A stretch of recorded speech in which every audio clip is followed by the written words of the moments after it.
Video देखने से पहले हमारे चैनल को सब्सक्राइब करें। दोस्तों, अब तक हमने देखा कि काला कद्दू और गोरा कद्दू की स्कूटी जंगल में खराब हो गई। वो मदद के लिए किसी इंसान को ढूंढ रहे थे। तभी ग्रैनी और ग्रैंडपा उन्हें देख लेते हैं। ग्रैनी ग्रैंडपा उनका पीछा करते हैं और आखिर में ग्रैंडपा दोनों को मारकर बेहोश कर देते हैं। ग्रैनी और ग्रैंडपा काला कद्दू और गोरा कद्दू को घसीटते हुए अपने पुराने घर के अंदर ले आए। सीढ़ियां नीचे उतरती जा रही थी। नीचे अंधेरा था और हवा ठंडी थी। वो दोनों उन्हें लेकर सीधे तहखाने में पहुंचे। तहखाना बड़ा था, दीवारें गंदी और हर तरफ टूटी हुई चीजें पड़ी थी। ग्रैनी और ग्रैंडपा ने काला कद्दू और गोरा कद्दू को अलग अलग खंभों से मोटे रस्सों से बांध दिया। दोनों अभी भी बेहोश थे, न हिल रहे थे न बोल रहे थे। ग्रैंडपा ने धीमे हंसते हुए ग्रैनी की तरफ देखा। चलो, इन दोनों को पकाने की तैयारी करते हैं। हाँ, आज तो अच्छा खाना मिलेगा। फिर दोनों तहखाने से बाहर चले गए। काला कद्दू और गोरा कद्दू अंधेरे तहखाने में खंभों से बंधे पड़े रहे, लेकिन उन्हें नहीं पता था कि जागने के बाद उनके साथ क्या होने वाला है। ग्रैंडपा स्लैब के पास खड़े थे और चाकू को पत्थर पर तेज कर रहे थे। धातु के रगड़ने की आवाज पूरे कमरे में गूंज रही थी। दीवार पर दो कंकाल टंगे थे, खामोश, बस हड्डियां हल्की सी हिल रही थी। दूसरी दीवार पर एक पुरानी तस्वीर थी, उसमें 4 शैतान बने थे। उस तस्वीर के पास दीवार पर खुरची हुई लिखाई थी, हेल्प मी। कमरे का हर कोना डर जैसा महसूस करा रहा था। मेरा चाकू तैयार है। उन्होंने मुस्कुराते हुए ग्रैनी की तरफ देखा। जाकर देखो, 2 में से किसको होश आ गया है। जिसे होश आ गया हो उसे लेकर आओ। ग्रैनी ने सिर हिलाया, धीरे धीरे मुड़ी और तहखाने की तरफ चलने लगी। उसके कदमों की आवाज खाली घर में गूंज रही थी। ग्रैनी धीरे धीरे नीचे उतर रही थी। हर कदम के साथ और ज्यादा डर फैल रहा था। काला कद्दू और गोरा कद्दू दोनों खंभों से बंधे पड़े थे, बेहोश, बिल्कुल खामोश। ग्रैनी रुककर उन्हें घूरने लगी। उसकी आंखों में गुस्सा चमक उठा। उसने हाथ में पकड़ी लकड़ी उठाई। पहले उसने गोरे कद्दू को जोर से मारा, फिर दूसरा बार, लेकिन गोरा कद्दू फिर भी नहीं जागा। ग्रैनी और भड़क गई। उसकी सांसें तेज हो गई। अब उसने काले कद्दू पर वार किया, फिर दूसरा बार, तीसरा बार। काला कद्दू अचानक हिलने लगा। उसकी आंखें धीरे धीरे खुल गईं। ग्रैनी के चेहरे पर मुस्कान फैल गई। अच्छा, कोई तो जागा। ग्रैनी ने रस्सी खोली।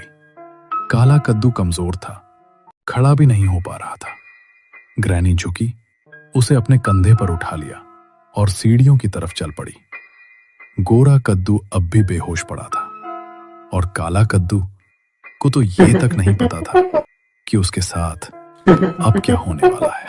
तहखाने में खामोशी पसरी थी। गोरा कद्दू धीरे धीरे हिला। उसकी आंखें आधी खुली, फिर पूरी खुल गई। मैं कहां हूं? ये कौन सी जगह है? कुछ पल के लिए वो चुप रहा, फिर अचानक सब याद आने लगा। दौड़, जंगल, वो हमला, ग्रैंडपा का वार। उसका चेहरा डर से सख्त हो गया। वो बाईं तरफ देखने लगा। खंबे के पास नजर गई। काला कद्दू गायब था। काला कद्दू, वो कहां गया? उसने रस्सी खींची। काफी कोशिश के बाद रस्सी खुल ही गई। वो लड़खड़ाता हुआ खड़ा हुआ, जेब टटोली, फोन निकाला। उसने जल्दी से कॉल लगाया।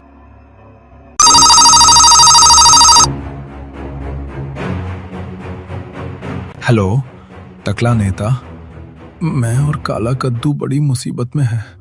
जंगल में फंस गए और ग्रैनी। फोन अचानक कट गया। उसने फोन की स्क्रीन देखी, ब्लैंक। इस बैटरी को भी अभी ही खत्म होना था।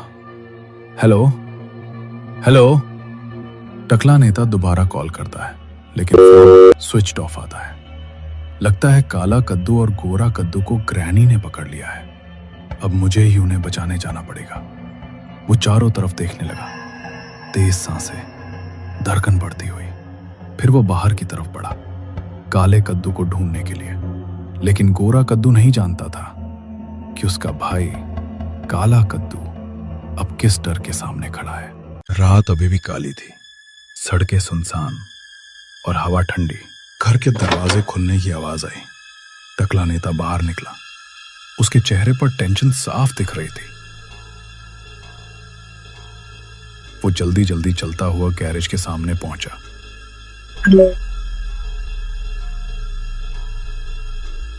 वो सीधे अपनी कार में बैठ गया, चाबी इंजन में लगा।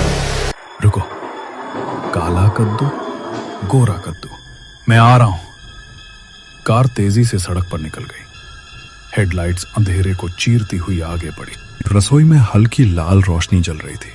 पुरानी लकड़ी की मेज और बीच में काला कद्दू टेबल पर लेटा था। वो डरते डरते चारों तरफ देखने लगा। दीवारें, छायाएं, अंधेरा, सब कुछ उसे और डरावना लग रहा था। ग्रैनी धीरे धीरे उसके पास आई। डर मत बेटा, अब आराम कर, बस थोड़ी देर और। काला कद्दू की आंखें और फैल गईं। आज तो बड़ा मोटा माल हाथ लगा है। आज तो दावत होगी, दावत। काला कद्दू समझ चुका था कुछ बहुत बुरा होने वाला है। सड़क सुनसान थी। पेड़ों की परछाइयां सड़क पर गिर रही थी और टकला नेता की कार उसी रास्ते पर दौड़ रही थी जहां स्कूटर खराब हुई थी। कुछ दूरी के बाद हेडलाइट्स ने एक चीज पकड़ ली। सड़क किनारे वही स्कूटर खड़ी थी। कार धीरे से रुकी। टकला नेता बाहर उतरा, तेज कदमों से स्कूटर के पास पहुंचा। उसने नंबर प्लेट देखी। चेहरा एकदम बदल गया। अरे, ये तो काला कद्दू और गोरा कद्दू की स्कूटर है।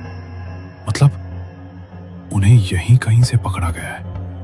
यही जंगल, यही रास्ता। उसने चारों तरफ घने पेड़ों की तरफ देखा। अंधेरा और भी भारी लगने लगा। फिर उसने फैसला किया, मैं भी जंगल में जाता हूं, उन्हें अकेला नहीं छोड़ूंगा। वो टॉर्च ऑन करके जंगल के अंदर चला गया। गोरा कद्दू लड़खड़ाता हुआ तहखाने से बाहर निकला। उसकी नजर सीधी मेन दरवाजे पर पड़ी। वो बिल्कुल बंद था और उस पर ढेर सारी लकड़ियां ठूंस कर लगी थी। ऊपर एक बड़ा सा लॉक भी लगा था। वो धीरे धीरे दरवाजे के पास गया। हाथों से लकड़ियां खींचने लगा। लकड़ियां जमी हुई थी, जोर लगाने पर भी नहीं निकली। उसने दांत पीछे एक ही बार में पूरी ताकत लगाई। लकड़ी बाहर निकल गई और गोरा कद्दू जोर से पीछे गिर पड़ा। ग्रैंडपा चाकू हाथ में लिए खड़े थे। काला कद्दू उनके सामने, बिल्कुल डरा हुआ। चाकू ऊपर उठा, वार होने ही वाला था। ग्रैंडपा रुक गए। उन्होंने गर्दन घुमाई, ध्यान से सुना। ये कैसी आवाज थी? जाकर देखो कौन है नीचे। ग्रैनी बिना कुछ बोले मुड़ी, धीरे धीरे बाहर चली गई। गोरा कद्दू फिर से उठा। वो दोबारा मेन दरवाजे के पास पहुंचा। लकड़ियां खींचने लगा, इस बार और जल्दी और घबराहट में। परेशान मत करो, उसने वो हाथ झटक दिया और फिर लकड़ी खींचने लगा। अभी सबक सिखाता हूं तुम्हें। उसके सामने ग्रैनी खड़ी थी। ग्रैनी ने तुरंत अपने डंडे से मार मारकर गोरा कद्दू को बेहोश कर दिया। उसका हाथ पकड़कर उसे घसीटती हुई गलियारे से ले जाने लगी। सीढ़ियों से होकर वो सीधे रसोई की तरफ बढ़ रही थी। अब रसोई में दोनों भाई फिर एक साथ होंगे, लेकिन एक प्लेट पर और एक चाकू के नीचे। अच्छा, तो ये है ग्रैनी का घर। जरा मैं भी तो देखूं, ये ग्रैनी किस खेत की मूली है। उसने जोर लगाया, किवाड़ जरा सा भी नहीं खिसका। अरे, ये तो खुल ही नहीं रहा। उसने एक कदम पीछे लिया और दरवाजे पर जोर से लात मारी, लेकिन दरवाजा वहीं का वहीं रहा। लगता है लॉक लगा दिया है। सीधा अंदर घुसना तो मुमकिन नहीं। वो थोड़ा सोचा, फिर इधर उधर देखने लगा। अब ऊपर से ही जाना पड़ेगा। सीढ़ी, या कोई रस्सी ढूंढनी होगी। वो हवेली के साइड की तरफ बढ़ गया। दूसरा मुर्गा भी पकने को तैयार है। ग्रैंडपा के चेहरे पर खुशी फैल गई। आज तो सच में दावत होगी। पहले कटा कौन, ये भी मजेदार होगा। काला कद्दू गोरा कद्दू को किचन में देखकर सेहम जाता। टकला नेता सीढ़ी को दीवार के सहारे टिकाता है और सावधानी से चढ़ना शुरू करता है। तो दोस्तों, क्या लगता है आपको, क्या टकला नेता काला कद्दू और गोरा कद्दू को बचा पाएगा, या फिर वो खुद भी ग्रैनी का शिकार बन जाएगा? अगर आप जानना चाहते हैं कि अगले पार्ट में आगे क्या होगा, तो अभी हमारे चैनल के हॉरर टीवी को सब्सक्राइब करें, क्योंकि असली डर अभी बाकी है।